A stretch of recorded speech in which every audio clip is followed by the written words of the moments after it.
बिस्मिल्लाहिर्रहमानिर्रहीम। अस्सलामु अलैकुम dear student, welcome to online class.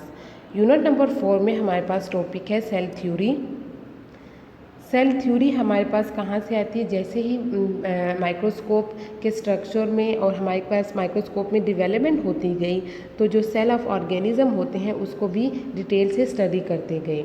तो इस तरह हमारे पास क्या होती है, माइक्रोस्कोप की डेवलपमेंट से साइंटिस्ट ने सेल की स्टडी की और मुख्तलिफ थ्योरी पेश की थी, तो उसको हम क्या बोलते हैं? सेल थ्योरी बोलते हैं। हमारे पास आते हैं रॉबर्ट हुक। रॉबर्ट हुक ने पहले से प्रेजेंट जो हमारे पास कंपाउंड माइक्रोस्कोप था उसके इम्प्रूवमेंट की थी डिज़ाइन में। तो इसने इस्तेमाल किए थे 3 लेंसेज और स्टेज लाइट, जिसकी मदद से हमारे पास जो ऑब्जेक्ट होता था वो इनलार्ज और क्लियर नज़र आता था has compare to previously present compound microscope. Robert Hooke ने एक पीस ऑफ कोड को अंडर द माइक्रोस्कोप प्लेस किया और उसकी स्टडी की। स्टडी करते हुए उसने बताया था कि जो कोर्क होता है वो क्या होता है, एक स्मॉल बॉक्सेस और टाइनी स्पोर से बने होते हैं, और इन बॉक्सेस को इसने नाम दिया सेल का, और बाकी इसने सेल के स्ट्रक्चर के बारे में और कुछ नहीं बताया। तो हमारे पास रॉबर्ट हुक क्या था? फर्स्ट साइंटिस्ट था जिसने सेल को ऑब्जर्व किया था with this small microscope. Robert hook के बाद हमारे पास डच साइंटिस्ट आते हैं, एंटोन वैन लीeuwenhoek। ये क्या था? माइक्रोस्कोप का मास्टर, यानी उसके डिज़ाइनिंग में मास्टर था। इसने एक माइक्रोस्कोप, सिंपल माइक्रोस्कोप था, तो उसको लिया था और उसको जो कि ऑब्जेक्ट को मैग्नीफाई करके बताता था from 200 to 300 time from its original size. इसने पाउंड वाटर ऑर्गेनिज्म को अंडर माइक्रोस्कोप स्टडी किया और इन ऑर्गेनिज्म को इसने नाम दिया एनिमल क्लूज का। तो बेसिकली हमारे पास लीeuwenhoek क्या था? फर्स्ट साइंटिस्ट था जिसने यूनिसेलुलर ऑर्गेनिज्म को ऑब्जर्व किया था। नेक्स्ट हमारे पास है जीन बैप्टिस्ट डी लेमार्क। इसने 1809 में ये स्टेटमेंट दी थी कि जितने भी लिविंग ऑर्गेनिज्म होते हैं वो बने होते हैं सेलुलर टिश्यू से, यानी हमारे पास लाइफ क्या होती है वो सेल पे डिपेंड होती है।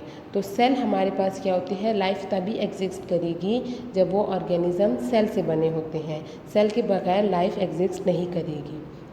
तो सेल क्या होते हैं? Basic structural and functional unit of life है। ये हमारे पास इसकी स्टेटमेंट थी। बाद हमारे पास साइंटिस्ट आते हैं रॉबर्ट ब्राउन। रॉबर्ट ब्राउन एक बॉटनिस्ट था, यानी स्टडी ऑफ प्लांट जो करते हैं उसको हम क्या बोलते हैं? बॉटनिस्ट बोलते हैं। इसने 1839 में जब सेल का स्टडी कर रहा था तो उसने डिस्कवर किया था न्यूक्लियस, यानी सेल के हमारे पास सेंटर में डेंस ऑब्जेक्ट पाए जाते हैं। डेंस ऑब्जेक्ट था जिसको इसने नाम दिया था न्यूक्लियस। बाकी इसने न्यूक्लियस के फंक्शन के बारे में कोई इन्फॉर्मेशन नहीं दी थी। जर्मन बॉटनिस्ट हमारे पास था मैथिस श्लेडान। इसने हमें क्या किया था? ये भी बॉटनिस्ट था और प्लांट की स्टडी करते हुए इसने कहा था कि जितने भी प्लांट क्या है वो ऑर्गेनिज्म होते हैं और वो बने होते हैं सेल से, और सेल का जो हमारे पास प्लांट क्या होते हैं उसका जो स्ट्रक्चरल और फंक्शनल यूनिट होता है वो क्या होता है? सेल होता है। शेवॉन हमारे पास जियोलॉजिस्ट था। इसने एनिमल की स्टडी करता था और इसने कहा था कि एनिमल क्या था? एनिमल सेल से बने होते हैं, और एनिमल का भी स्ट्रक्चर और फंक्शनल यूनिट क्या होता है? सेल होते हैं। तो ये हमारे पास क्या होती है? फर्स्ट स्टेटमेंट हमारे पास और सेल थ्योरी की इन 2 साइंटिस्ट ने दी थी।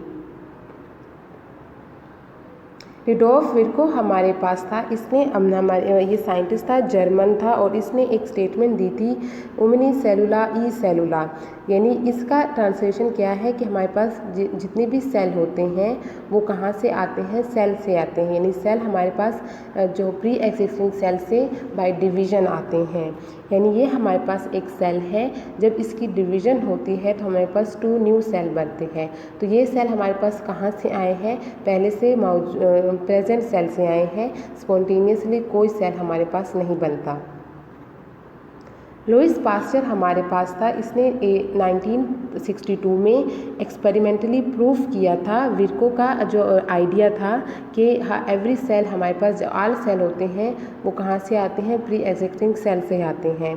और इसने माइक्रो ऑर्गेनिज्म बैक्टीरिया पे की डिवीज़न करते हुए ये बताया कि डिवीज़न की ऑब्जर्वेशन करते हुए ये बताया था कि जितने भी हमारे पास सेल होते हैं वो पहले से प्री एग्जिस्टिंग सेल से आते हैं।